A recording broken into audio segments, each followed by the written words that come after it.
Hello again, here's me, still mucking about, so to speak. I'm going to do a little YouTube video today on something a bit different to what I normally do. It's more about what I used to do when I was working, rather than when I retired. And it's to do with this little bit of kit that is in the back of my workshop, and people come and go here and they ask about it and they say, oh, it's something that you needn't bother about, you know, or something. But I thought, well, I'll make a video about it for two reasons. One is that if anybody comes and asks, I say, well, I made a video about it, it's on YouTube, and if you go and watch it, it'll tell you most of the things that that I could explain about it. So that's one thing. And the other thing is that I probably will sell this little device that operates that, and put it on eBay, and therefore if anybody wants to buy it on eBay, they can also look at the YouTube and come to a decision on it. Now then, what is it? Well, this little section here is part of a water turbine, a homemade water turbine, because we've got a leak that runs through the property, and I put a water turbine in, and this is the part of it. This is the generator side. The turbine side, which will water run through, is on the other side, and that is outside the workshop, and I'll put a little photo of it if I can. And therefore, but the generator side is what we're interested, because what this does is this kit here is connected to it. There's no electrical connection at all between here and there. That is the mains, and there's a belt there, and that drives the generator. And all this is doing, this electric motor is doing, is simulating the turbine. Is showing as if the turbine is running it, so that we can take measurements of that, and thereby determine the best speed at which this runs for the most efficient use of the electricity, or the generation of the electricity. So that's it. So that's what happens. Now then, normally the generator is there, the electricity comes through here, goes up to the house, and then we make use of it up there. I've added this to it here in the workshop because I want to simulate using power of it here instead of at a distance. So I put a three-phase rectifier there to rectify to DC, which is quite normal, and also put a series of switches on here which will switch these on independently, and that's a spare. That's 1, 2, 3, 4, and this one is an overall control one. This switches it on and off, and I'll explain that a bit again in a minute. And so therefore we can, by running that, we can see, I can determine, and putting down on graphs and things like that, and tables, how the turbine generates on varying loads and at varying speeds. There we go. How do I get varying speeds? Through these two. Now then, this is a variable frequency drive. They were made about the end of the 1950s, when solid states come about, like transistors and diodes. Must have taken a lot of working out, but somebody worked it out, probably a team, and once they got it down, then they managed to get it to run at varying speed, and they've also added these characteristics to it as well, which is good. And that is the motor that drives it drives. Now then, how it works is it takes single phase and converts it to DC. Now, why don't you use single phase for varying drives? Because you can't. But you can if you use three phase. So I won't go into that at all, but it's easier to use three. Well, you can't do it any other way. So what that does, it takes the single phase into there, converts it to DC, and then it changes the DC again into three phase. And therefore, if you change the frequency of three phase into a three phase motor, then it varies the speed of the motor almost infinitely. So it varies the frequency. It varies the frequency of the three phase on these controls. And this is a little three-phase motor. They're quite cheap and cheerful, I think. I don't know. And that will vary. It'll vary the speed of that infinitely. So therefore, running through these pulleys here, and there, if we alter the pulleys when we know what speed we want to go at, we can therefore put the turbine together and know we were running it at maximum efficiency. So that's the way it works. So what we need to know is how this works. So it converts it to DC, and then it sends out 3-phase into the motor, and that will run that at this varying speed that I said. So let's go ahead and do that, shall we? Switch this on, leave it settle up, put that to there, and that starts up. Now then, that isn't very fast, but we got a potentiometer here, which is a variable resistance, a potentiometer, and if we turn it up, you see, that's more closely to what the turbine would be running at.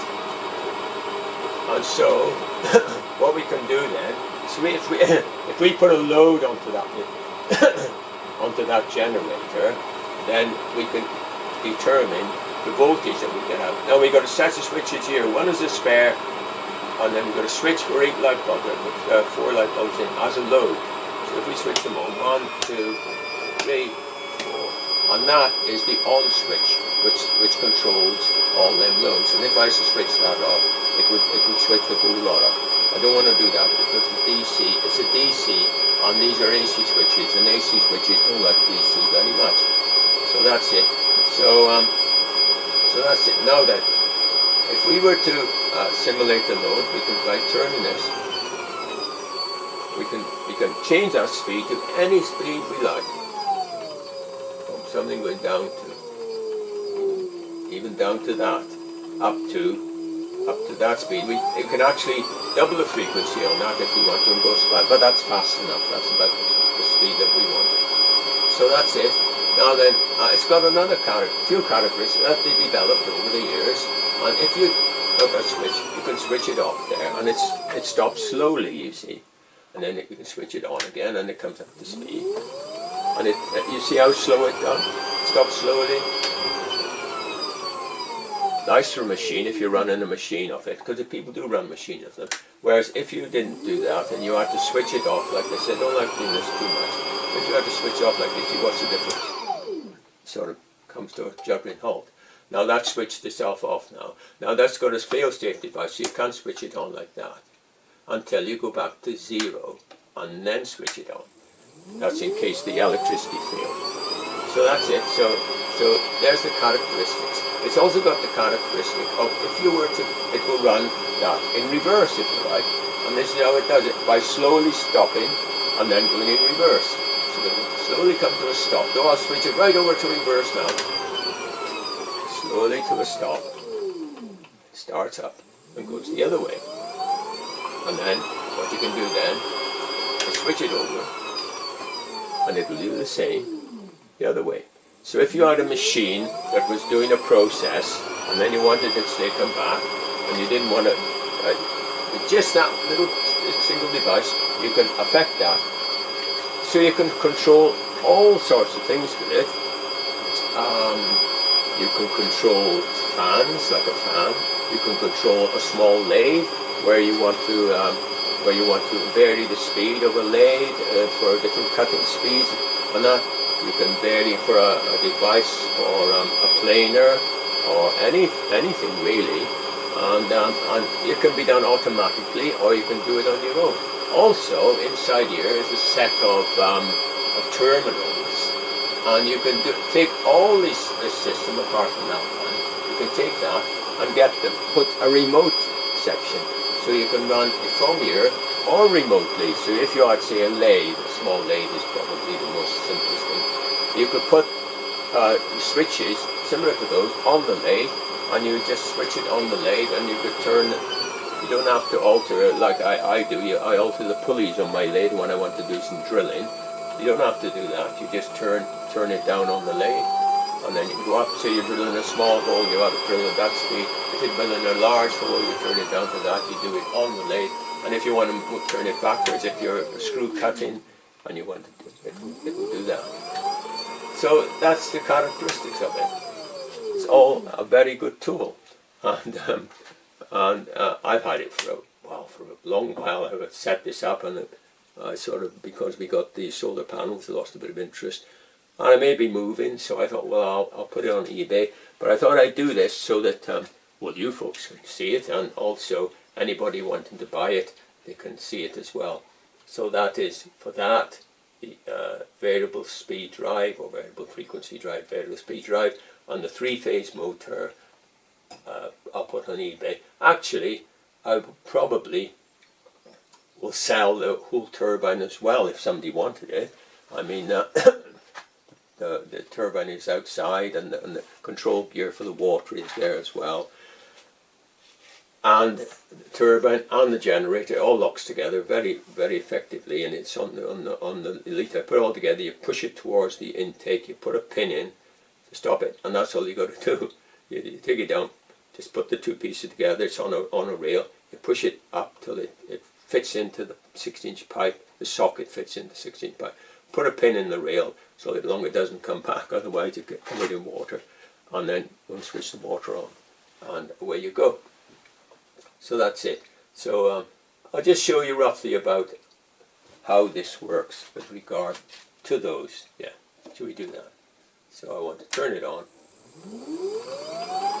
That about 150 watts. I think it's about 600 and something watts there. Turn that up, and while I measure the characteristics, is if I switch that. That's set to 1000 volts DC, and here I got a 3-phase rectifier, because that is actually a 3-phase generator. That's not uncommon these days. Comes into there. The first thing I want to do is do what they done, is put it back into DC. So if I go on there,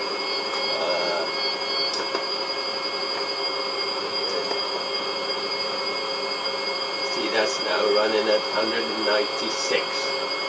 But if I turn, say, 2 of those off, that will now, the voltage will increase because it's got less load in it. It's now 229. Let's turn another one on. See that? 268. And what I've got here as well, turn that off. What I've got here as well is I've got 1, 2, 3, 4 for the bulbs. And that's the on-off switch. That controls all of those. And in there, I can put, but it's not on voltage, it's on current. And I have got a voltage and a current meter. And I put my current meter into 2 terminals here, you see. Now I press them, I can press little probes into the terminals there. And then when you switch that off, like that, all the current has got to go through your meter. And so therefore you get the current. The amount of current that has been used, and on the other meter, this one, the voltage one, you get the voltage that's been used, that's been generated, and then you can work out the power, because you've got the voltage quantity and you've got the current, and therefore if you multiply together, W equals V times I, which is wattage equals volts times current, it gives you the power. So voltage is energy, but wattage is power, and that's what you want. The watts, how many watts? Wattage is what you're interested in. So that's how it works, and I just put it together. So I'll put it on eBay probably tonight, and see how it goes, and we'll take it from there. So I hope that's given you some idea of the silly little things I do, and but it all makes life that much more interesting, doesn't it? So that's it. I don't think there's anything else we can add to that. That's pretty well explained it, and it saves me from explaining it anymore. What comes with this? It's a good piece of kit. It's not it's a good quality one. There are various inverters or variable speed drives that are a little bit unreliable, but this is an industrial one, and it comes with there's the amount of characteristics that it's got about 50 pages of what you can do with it. You can invert it. It's an all singing, all dancing piece of kit, and it also comes with a disc that you can put in a computer, and on that disc is all that's in there as well. So it's pretty well. Nobody should get stuck with it. and I've used it many times with getting the characteristics. I've got loads of information on that now, so so that's it. So it's pretty comprehensive, and I hope somebody will make good use of it. As I say, you can use it for loads of things, mostly in engineering, or anything where you want to, or for compressing air or fans or heating or whatever you want to think about, where you're using the motor, and that's what it does. It varies that motor to an infinite degree, and it varies the rotation as well. So there we are. So I'll leave it like that, and I'll put it on tonight, and hopefully it'll look okay. Okay, bye bye.